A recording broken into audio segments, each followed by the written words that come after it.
Rainy day here today, and I've been painting all day trying to get ready for my show, which is coming up next month. And I thought I'd take a break because I really need a break. And so I was looking at my cookbook, which is Pop It in the Toaster Oven, and I came across this pizza recipe, and I thought, gee, I've got a lot of ingredients, and I think I'll just put a pizza together. What this entails is making the dough with yeast, which isn't hard at all. And I have some time to do it, so I'm going to do it. I'll make the dough. This recipe in here is for 2 pizzas, so I will just use half of it because I'm only going to make 1 pizza and throw it together. It'll be lovely. It'll be a really nice late lunch when I get out of the studio, and I'll have a nice pizza. So all of these ingredients that I'm going to show you for the pizza dough is going to go into this big bowl, and I'm going to knead it and make it nice and elastic, and then that's going to be my pizza dough. And so this is what you will need. This is a cup of skim milk here and a half a cup of tepid water here. This is a packet of active yeasts. And then I'm going to add a tablespoon of olive oil here. Here's 2 cups of unbleached flour. And then I'm going to add about half a teaspoon of honey. So the first thing I'm going to do is to put together the liquid and add the yeast to it. So into the bowl is going to go the milk, which is pretty much at room temperature. And then the water, and the yeast. And then I'm going to put in about a teaspoon of honey. About that much. And then I'm just going to mix this around. And then I'm going to have it sit for about 3 or 4 minutes, so that the yeast gets a chance to activate. Well, the yeast is pretty much dissolved, so now I'm just going to gradually add the flour.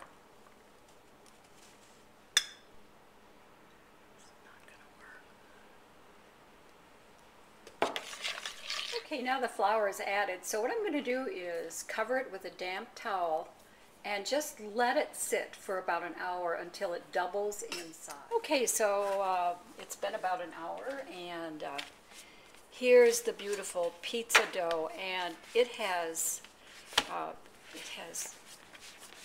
risen to the occasion quite lovely. So what I'm going to do is punch it down like this. You can do this on a floured surface, but sometimes, you know, I just do it in the bowl. And then I'm going to divide the dough.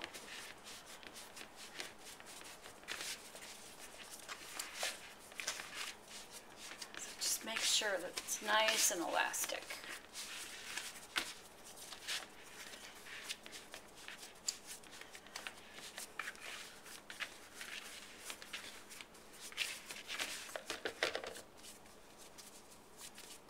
Form a ball.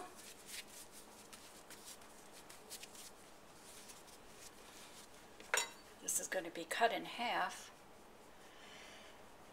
and 1/2 is going to be wrapped and refrigerated, and I can use it in the next couple weeks.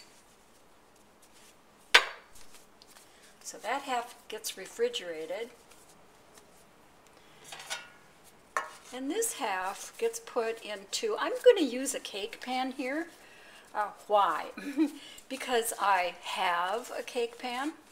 And what I've done is I've taken the tablespoon of olive oil and I put it in this pan, even though it's non-stick. And now I'm just going to spread this crust out like this. There, it's all spread out nicely in the pan. And you can roll it out if you want, if that's easier for you, or you can fling it around like they do at the pizza shop. And that's fun. I think I'm just going to do this. Now, you can put whatever topping you want on it. I'm going to do this. I'm going to put a little tomato sauce and also some diced tomato. These are just canned, but it'll be a nice flavor.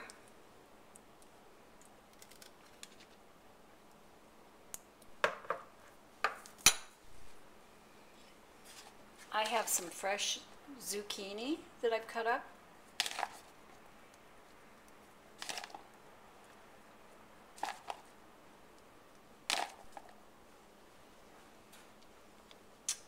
I have some lean ground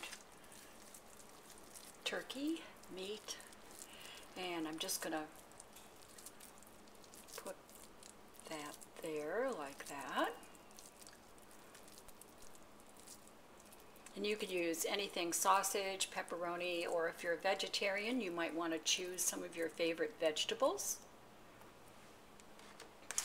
I went out to the garden and I got me some fresh basil and oregano. And then, last but not least, shredded mozzarella cheese.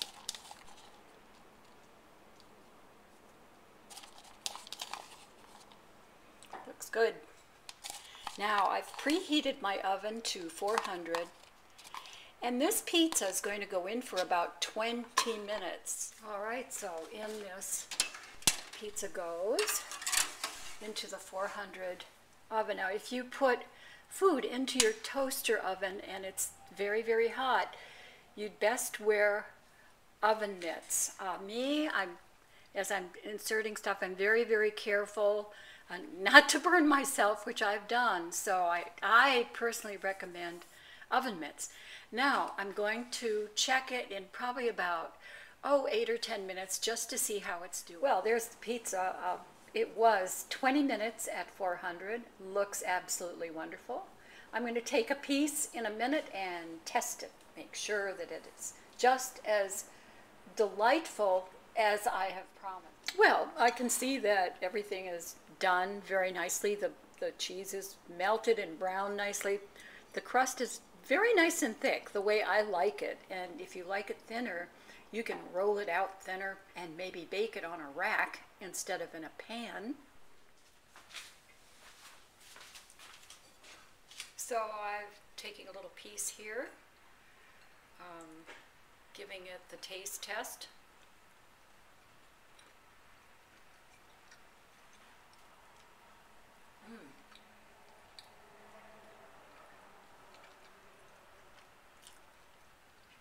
You know, something to be said about making things from scratch. We really don't have a whole lot of time in our lives to do it. It was a nice break. It's always a nice break for me just to cook. Sort of therapeutic. Gives me a chance to calm down, switch my brain into something else. But there's something to be said about fresh ingredients here, that everything is very alive in this pizza. It hadn't been frozen, and the tomatoes, even though they were canned, they just ring. It has a wonderful tartness, of course. The fresh herbs help, and the crust is very yeasty, very soft and yeasty, very bready, which I like. So, okay, give this a try. And if you can't spend the time to do the dough, you can always buy a ready-made one. Put the ingredients on it, pop it in the toaster oven, and in no time you have something that tastes a lot better than what came from the freezer in your grocery store.